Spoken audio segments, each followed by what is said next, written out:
پاکستان میں حالیہ سیلاب نے اپنے پیچھے تباہی اور مایوسی کی ایک لکیر چھوڑ دی ہے۔ ہزاروں خاندان بے گھر ہو گئے ہیں، ان کے گھر اور ذریعہ معاش بہتے ہوئے پانی کی نظر ہو گئے ہیں۔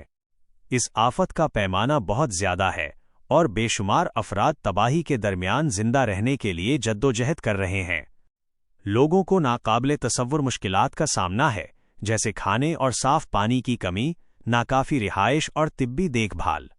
جذباتی نقصان بھی اتنا ہی شدید ہے، متاثرین صدمے، پریشانی اور اپنے مستقبل کے بارے میں بے یقینی سے نبرد آزما ہیں۔ بہت سے لوگ اپنے پیاروں کو کھو چکے ہیں اور ان کا غم نمایاں ہے۔ بچے سب سے زیادہ کمزور ہیں، انہیں بھوک، پیاس اور بیماریوں کا سامنا ہے۔ ان کا بچپن چھینا جا رہا ہے، جس کی جگہ ایک ایسی سخت حقیقت نے لے لی ہے جو کسی بچے کو کبھی برداشت نہیں کرنی چاہیے۔ خواتین بھی اس آفت کا بوجھ اٹھا رہی ہیں، جو افراتفری کے درمیان اپنے خاندانوں کی دیکھ بھال کرنے کی جدوجہد کر رہی ہیں۔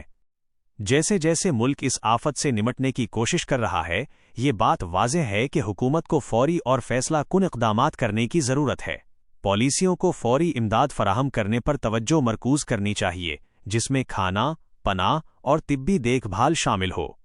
متاثرہ علاقوں میں ہنگامی ریسپانس ٹیمیں تعینات کی جانی چاہیے، جو پھنسے ہوئے لوگوں کو بچانے اور اہم سامان فراہم کرنے کے لیے انتھک محنت کریں۔ بنیادی ڈھانچے کی تعمیر نو بھی بہت ضروری ہے، جس کے لیے گھروں، سڑکوں اور ضروری خدمات کو بحال کرنے کے لیے ایک طویل المدتی منصوبے کی ضرورت ہے۔ حکومت کو سب سے زیادہ کمزور آبادیوں کو ترجیح دینی چاہیے اور یہ یقینی بنانا چاہیے کہ انہیں اپنی زندگیاں دوبارہ بنانے کے لیے ضروری مدد ملے۔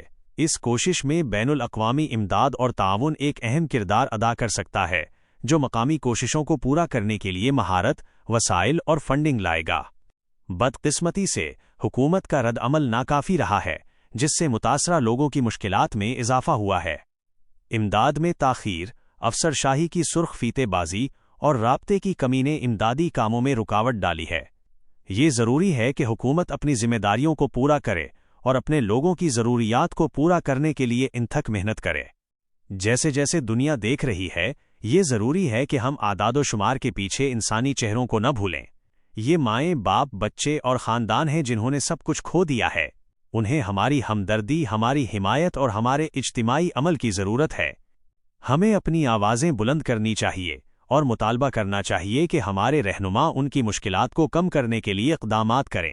اس طرح کی ناقابل تصور المیے کے سامنے صحیح الفاظ تلاش کرنا مشکل ہے، لیکن ایک چیز یقینی ہے، ہم متاثرہ لوگوں کی حالت زار سے آنکھیں نہیں چرا سکتے۔